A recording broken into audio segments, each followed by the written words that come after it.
This is Dave Meltzer with Entrepreneurs, the Playbook. I have the amazing Dan Sheridan, COO of Brooks Running, and I'm talking a company that I've known for a long time, and they have made major facelift advancements in what they're doing. I am so excited to have them and their unbelievable slogan that stands behind Dan. Dan, welcome to the Playbook. Hey, David, happy to be here. Thanks for having me. I've been kind of doing a little research and seen some of the other interviews. I'm excited to chat with you today. Oh, it's so exciting. You know, the shoe industry itself has changed so much. I'd love to start there and how you guys leaned in during the pandemic to change certain strategies that you may have been utilizing previous to the pandemic. What changed for you as an industry, but also as Brooks specifically as a business and a culture? Yeah, I mean, I think like many of us, when the pandemic hit, it was shock and awe in a lot of organizations. And the very first thing that we have always done here at Brooks is just focus on our customer. And so, in early 2020, when the pandemic hit, we actually just kind of listened to runners and walkers around the world. And what that told us right away was the activity in the sport of run and walk wasn't stopping. All of retail was shut down around the world, which was a panic moment for us as we distribute about 85% of our units through a retailer. But people were moving. And so for us as a brand, sitting right in the center of this active lifestyle, the pandemic actually exploded our business. And so we had a lot of changes internally here, as many people did, but we got into more of a kind of an urgent mode in managing our business. We're a heavy inventory business, and so we had to make some decisions right away. Was this going to be a small pause or a big pause? But in general, it created urgency for us and activated all of us and really inspired us because there were so many people running and walking around the world. No doubt. And you're a culture run business. You talk about the culture of run. You yourself have been at Brooks since you graduated the UW with a little bit later than my business partner, Warren Moon, but nonetheless, a big running and outdoor culture up there. How has that culture evolved? And was there any specific evolution during the pandemic of the actual culture of the company? Yeah, well, Warren's one of my favorite Huskies of all time. So you got me right there. I think I started in 1998 at Brooks, and we were a very different company. But the culture actually was already instilled when I started, and it was a customer-focused company. Do right by the customer. Focus on your customer. Listen to your customer. And that culture actually has been something that has really been the backbone for us as we've built this out. As I said earlier, our strategy has really been to execute on behalf of retailers around the world. And so we've really had to be humble in how we approach retailers in terms of execution and customer service. And so the culture starts there. And then you add people that understand a customer-focused brand and product company, and you're able to actually expand your culture into service, not only externally, but internally. So servicing your partners and your fellow employees. And that's something that we're very big on here. And it's a lot about how you work, not necessarily the outcomes, how you treat people in your organization. And that's something that we instill every single day in our people and our organization. In that joy of running, the run happy culture, just the culture of running itself. But Brooks has really taken the lead as the forefront in performance, and especially in women's performance running. There's been incredible growth, and as a brand and someone who's a brand specialist, I've seen some, incredible messaging going on with the performance side of what Brooks is able to do. What has accounted for the growth that you're having and also for the acceptance now for the leader in performance? Yeah, I think it's our focus, David. All we do is run. So every single day, about 1,100 people here at Brooks get up and think about the sport of run. So that's the singular focus we've had for over 20 years here at Brooks. And I think that is a competitive advantage for us with all the competition we have in this marketplace. And it started with a science-based approach. So, we built a biomechanics lab here in our office that's industry leading in terms of understanding human motion and the impact of running on the body, and how our products can help runners over time. And then we married that with consumer insights, which is really the qualitative side of understanding what runners' wants are and what their needs are, not only on the run, but off the run. And so what we're able to do is have this singular focus on run with a formula to deliver performance product that works, that isn't fake, and works on mile 26 of a marathon. And I think we're winning the runner because of a smart approach in product. And then our brand just sets up to be an inclusive brand in the sport. Running is a very personal thing. 30,000 people line up for a marathon, and there's maybe a dozen that think they can win it. And so everyone's there for a personal reason, and we've embraced that. We've really thought about what running means to people. We just believe that running can change your day. It can change your life. And if we add up all the runs around the world, we think it can change the world, because health and wellness is something that everyone should have access to. So I think our singular focus is probably the biggest thing.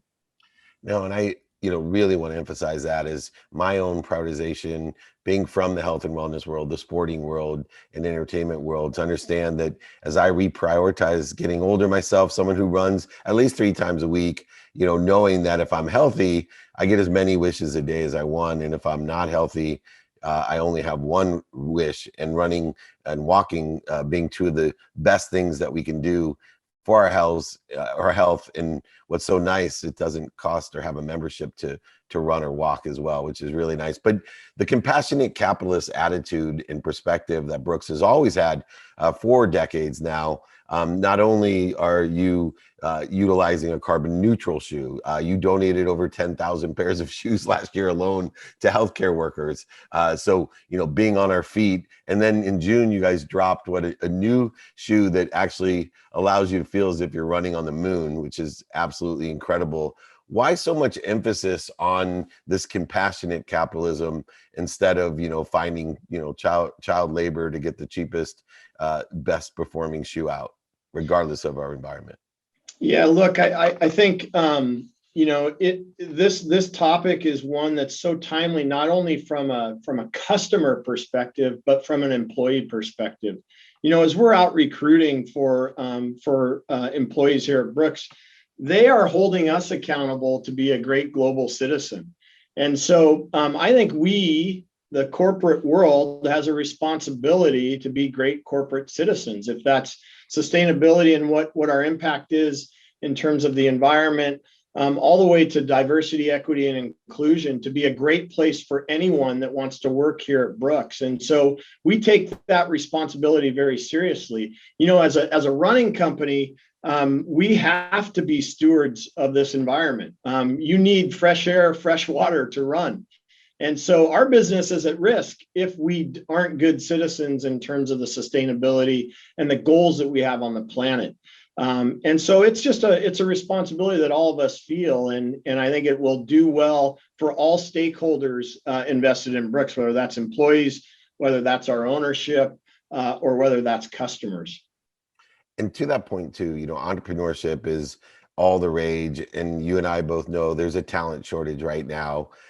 And I'm trying to stress upon people, companies like Brooks to work for, that really offer what I call an intrapreneur program, one that doesn't have the risk of, and the overhead of, and the pain of all the things that entrepreneurship does, but it offers so much upside in education, inspiration, aspiration, and economic gain and security.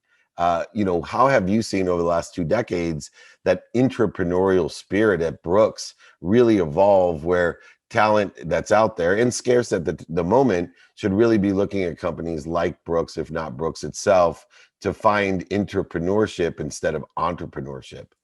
Yeah, what a great question. The way we think about it here at Brooks is, one, I think people want to work for a purpose-driven brand. Not every single employee, But the majority of employees that we recruit and talk to want to understand our values. They want to understand our purpose. And ultimately they want to understand what our long-term goals are in terms of delivering on that purpose and values. And so when we have new people here, we're very, very open in terms of their impact on this brand. What can you do to improve our culture? We used to think about culture as something that we would protect. I think we're moving into a space of culture in terms of how do we improve it every single day by the people that come here through their capability in their function to really what they can bring from their whole self, diversity. And so that's a little bit of the intra piece, is that when you come to a company, either because of our size or the way that we're run and the culture we have, you truly have an impact every single day. And I think it sets up because of the way we think about our brand, because of the way we're recruiting, and ultimately because of the value set we have and the purpose that we're driving towards. Joy and happiness are a big part of your company. And I love that, because my definition of happiness and joy is to enjoy the consistent, everyday, persistent, without quit pursuit of your own potential. And I know that pursuit of potential is an important part at Brooks as well.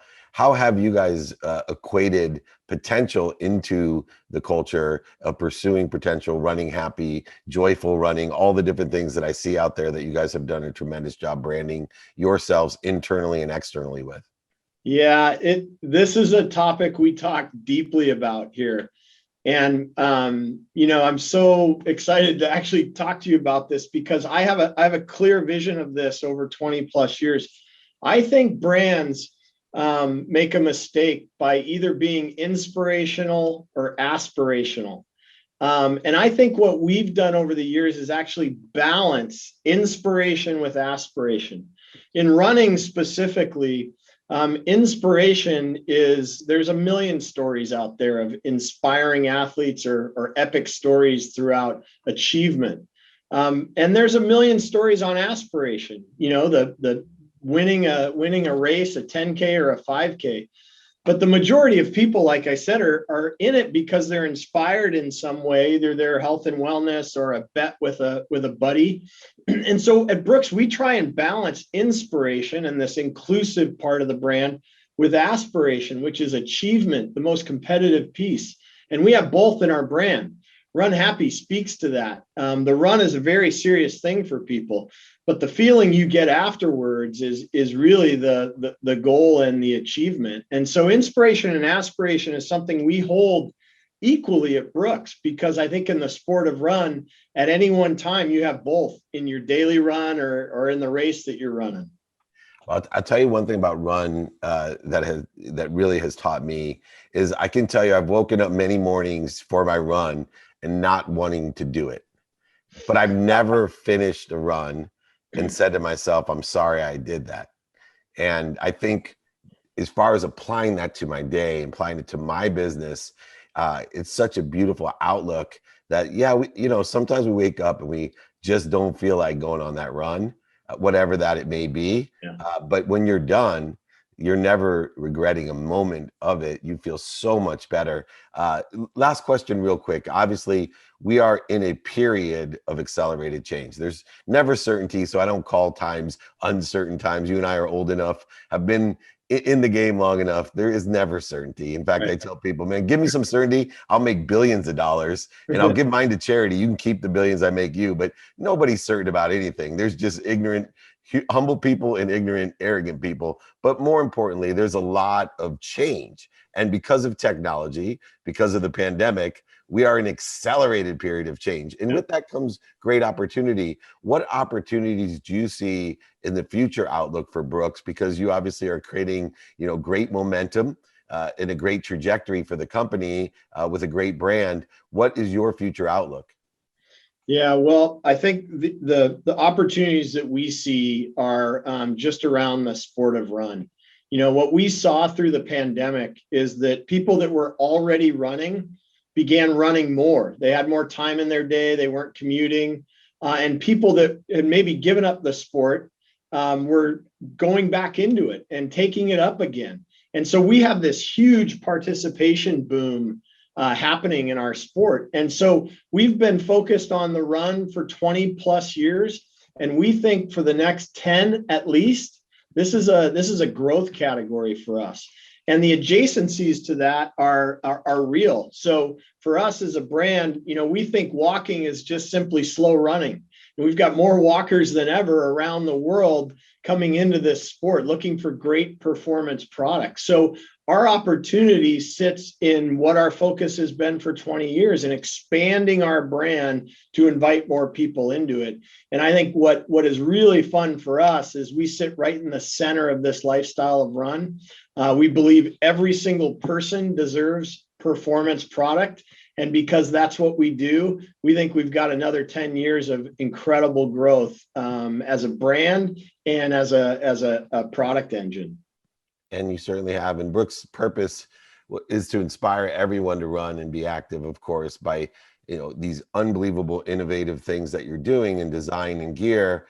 But you talk about keeping runners running longer, farther, and faster. I've one to add to as a personal experience. It's more often. I think consistency is so important, and I would rather see people running consistently than 26 miles on a Saturday. I would rather see people run 3 to 5 miles much more often, and I think your innovation allows people to run more often by being in better shape and to be mentally, physically, and spiritually in a good place. And I congratulate you. It's funny for me, there's certain industries that are incestuous and stable still, like the old school businesses that I was involved with. And for sure in the footwear space, the same faces have been around a long time. Some have moved companies, but they somehow never want to leave the shoe space. And I congratulate you. Thank you so much, Dan Sheridan, COO of the incredible Brooks running company. Just an incredible insight to everyone, not just to running. Running is an analogy for life. So go back, listen to this, get your playbook to success. Even if you're not a runner, there's a lot of lessons here to apply to your own career, your own personal life as well. Be well, Dan. I appreciate you. Thank you so much.